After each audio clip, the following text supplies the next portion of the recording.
Tudo bem com vocês? Bora falar do grande derby. Será que é o derby da virada para o Corinthians? Vamos falar do time ideal, a escalação do Dorival. Eu acho que pode ter uma surpresa. E como parar o Palmeiras no clássico? Para se inscrever? Já se inscreveu? Obrigado se você já se inscreveu. Se não, por favor, não custa nada inscrever-se. É o botão ali, clique em inscrever-se, vamos nessa. Pessoal, eu acho que todo mundo tá na expectativa de que o trio fantástico esteja de volta. Depois de 4 meses. Poxa, é muito tempo, hein? 27 de março, eles estiveram em campo pela última vez na final do Paulistão. E vejam só, né? Conquistaram um título para o Corinthians. Já tinham sido importante no ano passado, quando o time não só sai do rebaixamento, como chega na Libertadores. Emenda 9 vitórias seguidas. Tô falando de Rodrigo Garro, Memphis Depay e Yuri Alberto. Esse trio está de volta depois de 4 meses. Março, né? Abril, maio, junho, julho. A gente está no dia 30 de julho, ou seja, 4 meses e 3 dias se passaram desde que eles estiveram em campo pela última vez juntos. Porque o Garro voltou a sentir uma lesão, o Yuri machucou, o Memphis também ficou afastado um tempo. Em algum momento, sempre um se ausentou.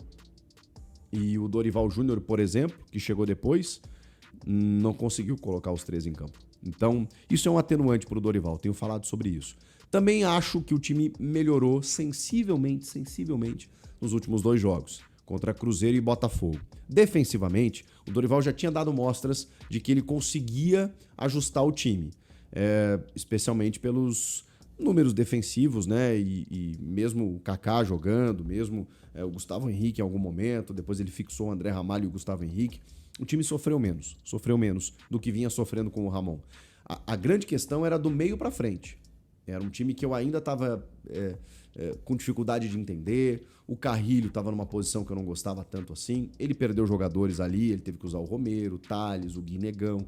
Então, a qualidade ela acabou caindo. Os laterais também acabaram indo muito mal, tanto que o Bidu acabou ganhando a posição do Angileri. O Mateuzinho foi muito criticado. Quando ele não estava, o Léo Maná ainda mais. O Félix Torres chegou a fazer um ou outro jogo, interessante, mas depois acabou falhando também. Então, aí você chega à conclusão de que é melhor deixar o Mateuzinho por ali, melhor deixar o Matheus Bidu por ali. Eu acho que o Angileri também poderia ser titular, não sei o que acontece, se é uma questão de treinamentos, de opção do Dorival por uma questão mais ofensiva do Bidu, não sei.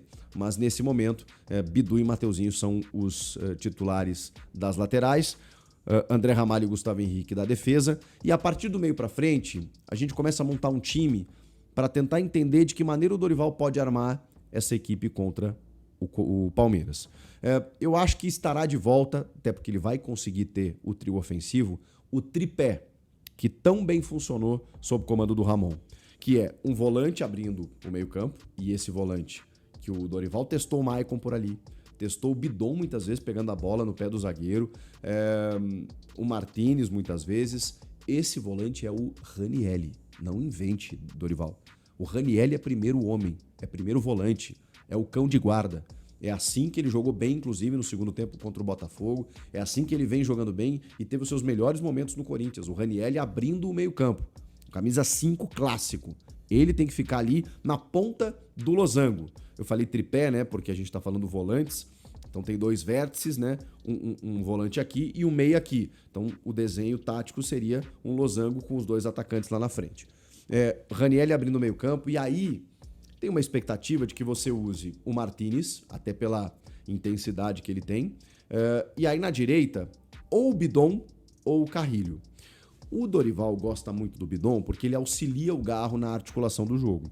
Mas a gente sabe que o Bidon ele também tem dificuldades na marcação, no combate e na intensidade, no dinamismo do jogo. Eu sou um fã do Bidon, acho que ele tem qualidade, mas tem jogos e jogos. Eu acho que não é jogo pro Breno Bidon, esse jogo contra o Palmeiras. Mas é só uma sensação que eu tenho. Pode ser até que ele faça o gol da vitória. Seja titular e faça o gol da vitória. Eu acho que o Corinthians sofreria mais no meio de campo se tivesse o Breno Bidon. E aí agora vocês vão se surpreender. Talvez, pelo momento técnico que viva, talvez André Carrilho não comece jogando. Isso não é uma informação, é uma leitura que estou fazendo. e, de certa forma, uma conformidade com o fato, porque eu sou, assim, alucinado pelo futebol do André Carrillo. Eu acho esse peruano fantástico, mas ele não vem bem. Desde que o Dorival chegou, ele não conseguiu ter o mesmo nível de atuação. E vou dizer mais até, fisicamente ele me parece um pouco abaixo. E o jogo vai exigir muito fisicamente. Então, eu não duvidaria se André Carrillo entrasse apenas no segundo tempo. Eu, de novo, gosto muito do Carrillo. Ele seria titular no meu time sempre. Mas eu tô pensando com a cabeça do Dorival e tô tentando entender o planejamento pro jogo. Eu acho que pode aparecer um Charles ali. Eu sei que tem torcedor agora que tá botando as mãos na cabeça. Pelo amor de Deus, o Charles no lugar do Carrillo. O Charles, ele é mais marcador, ele é mais perseguidor, ele é mais combativo. Tá, mas então você tá me dizendo que o Corinthians não vai armar o jogo, ele vai só marcar? Bom, ele tem pessoas pra isso, né? Do meio pra frente. Ele tem o Memphis saindo da área, ele tem o Yuri fazendo facão, ele tem o Garro sendo o articulador e ele tem Martínez pra carregar esse jogo e o próprio Charles. Se o Carrillo jogar, acho que o time ganha muito em qualidade técnica a partir dali. A questão é se o Carrillo vai aguentar o ritmo do jogo. Porque o Palmeiras, tendo Aníbal Moreno, Emiliano Martínez, Lucas Evangelista, tendo essa galera, gente... E outra, o Palmeiras do Abel Ferreira, embora esteja fazendo algumas conexões por dentro nos últimos tempos, né, com o Maurício, o Facundo Torres não é mais um cara de beirada, ou ele mas ele cai muito por dentro para fazer essa combinação. Mesmo sem o Richard Rios, o Palmeiras tem conseguido isso nos últimos jogos. O Palmeiras é um time que gosta de jogar em transição, e por isso fora de casa, às vezes se dá melhor do que dentro de casa, porque normalmente em casa o time adversário detém a bola, que é tudo que o Palmeiras gosta, o Palmeiras rouba essa bola, parte no contra-ataque e surpreende normalmente seus adversários. Esse é o cuidado que o Corinthians precisa ter. Porque quando perder a bola para o Palmeiras, se tiver desarrumado, já era. Como evitar que isso aconteça? Primeiro, uma estrutura defensiva para você não se expor tanto. Segundo, o perde pressiona. Perdeu a bola no campo ofensivo, morde, faz a falta, combate, briga, masca até essa bola não sair. Porque se essa bola sair com qualidade num passe da intermediária, pro Facundo Torres, pro Sousa, pro Vitor Roque, que tá lá brigando com o zagueiro, se essa bola sair com qualidade, é mais difícil. Então, o Corinthians vai ter que armar uma estrutura para pressionar o Palmeiras nessa saída de bola e não deixar se criar. E quando o Corinthians estiver atacando e perder essa bola, precisa matar a jogada imediatamente. Porque se o Palmeiras conseguir encaixar um contra-ataque, é difícil segurar. Então, essa é a arma principal do Palmeiras, que tem um mecanismo muito, muito fácil de troca de passes, com Piquerez abrindo muito pelo lado esquerdo, com ora o Maurício, ora o Veiga, muitas vezes que entra no segundo tempo, finalizando da intermediária, com os espaços que os adversários dão. Então, todo o cuidado que o Corinthians tem que ter é nesse sentido.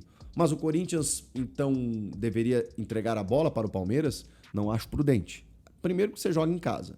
Segundo, porque você precisa construir uma vantagem, porque você está jogando em casa e decide na casa do rival. Terceiro, porque você é um grande clube igual o Palmeiras, não pode se apequenar, tá jogando em casa, você tem que ser o protagonista das suas ações.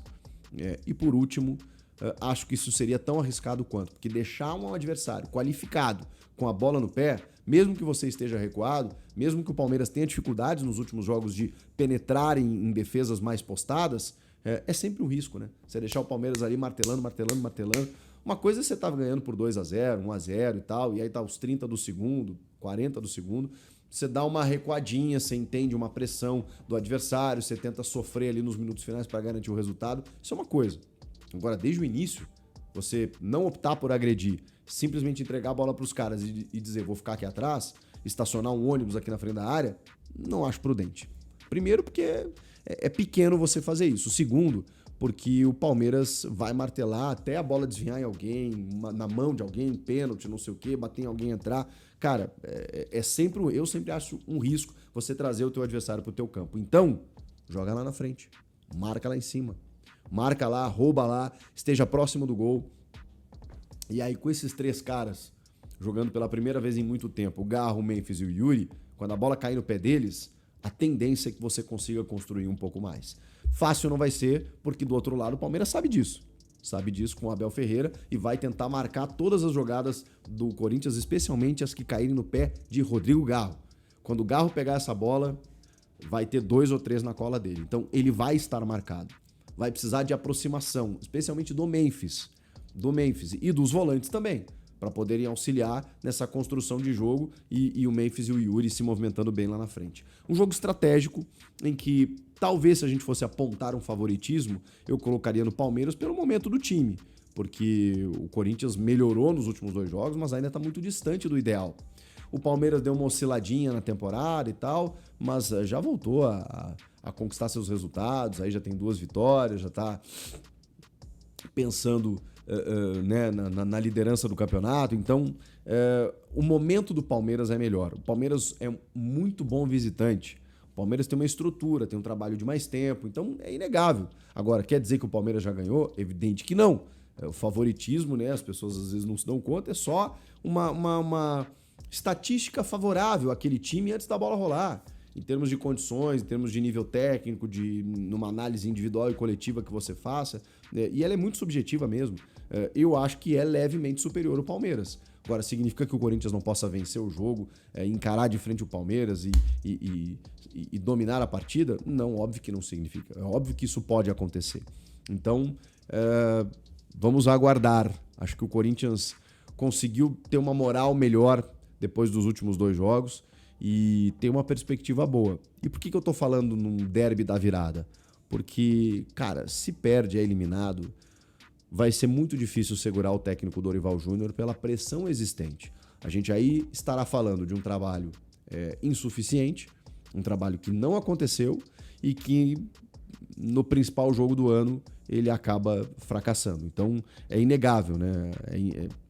Que ele pode sair caso venha uma eliminação. Ao passo que, se o Dorival elimina o Palmeiras, aí nós estamos falando de um confronto inédito em Copa do Brasil, em que o Corinthians terá eliminado o seu arquirrival. No mesmo ano em que ganhou o Paulista em cima do rival. E tirando a possibilidade de um título também do rival, que vai ter só a Libertadores, só, entre aspas, e o Brasileiro para disputar. A Copa do Brasil já fica pelo meio do caminho. Então tem muita coisa em jogo, que pode significar uma tranquilidade, uma sequência para o Dorival, ou então um fim da linha. O que vocês acham que pode acontecer? Concordam com a escalação? Comenta aqui, inscreva-se no canal e eu volto na próxima, depois do jogo. E aí, fiel, Timão tá pronto pro jogo de hoje? Deixa sua opinião nos comentários e nos bastidores, Timão. Tem mais uma antecipação de valores, bora conferir. Quero te atualizar agora sobre o Corinthians, que está tentando a antecipação mais uma, agora de 57 milhões de reais, junto à LFU, a Liga Forte União. Aquele grupo que contratou ou fechou com o Corinthians os direitos de transmissão do Campeonato Brasileiro. Seriam 27 milhões de reais de receita variável do Campeonato Brasileiro desse ano, além de 30 milhões de reais de empréstimo. Para conseguir esse empréstimo, o presidente Osmar Stabile deve ter de prorrogar o contrato com a LFU até 2030. O Stabile gostaria, antes de assinar esse acordo, que houvesse a possibilidade de redução do tempo do contrato caso o Corinthians devolvesse esses 30 milhões de reais emprestados. Por que o Timão está em busca de empréstimo? Cheguei a contar para vocês num vídeo da semana passada que o Corinthians precisa de 200 milhões de reais em novas receitas para conseguir cumprir todos os seus compromissos com o elenco nessa temporada. O mês de agosto é o mais caótico. Somente com o Memphis Depay há uma dívida de mais ou menos 17 milhões de reais, entre salários, direitos de imagem, luvas e 2 bonificações. Até por isso, o Corinthians pede à LFU o adiantamento desses 57 milhões para o mês de agosto. Para obter esses 200 milhões de reais, além dos 57 milhões da LFU, o Corinthians também já tem a garantia de mais 50 milhões de reais da Nike. Uma venda de um atleta, que pode ser o Breno Bidon, ajudaria a completar essa receita, além de buscas por novas oportunidades de mercado. Segundo o Jorge Nicola, o Timão antecipou mais de 50 milhões de reais tentando aliviar a pressão nas contas e criar espaço no orçamento para possíveis reforços. A medida acontece em meio à expectativa da torcida por movimentações no mercado. Fiel, é sempre arriscado mexer no futuro para resolver o presente. A pergunta que fica, será que o clube está se preparando mesmo para reforçar o elenco ou só está tapando um buraco? A transparência com a torcida é fundamental. E aí, Fiel, confia nessa escalação para começar com vitória hoje? E sobre essa antecipação, é um bom movimento ou risco desnecessário? Deixa a sua opinião nos comentários, se inscreve no canal, ativa o sininho, mais tarde a gente tá de volta. Valeu e vai Corinthians!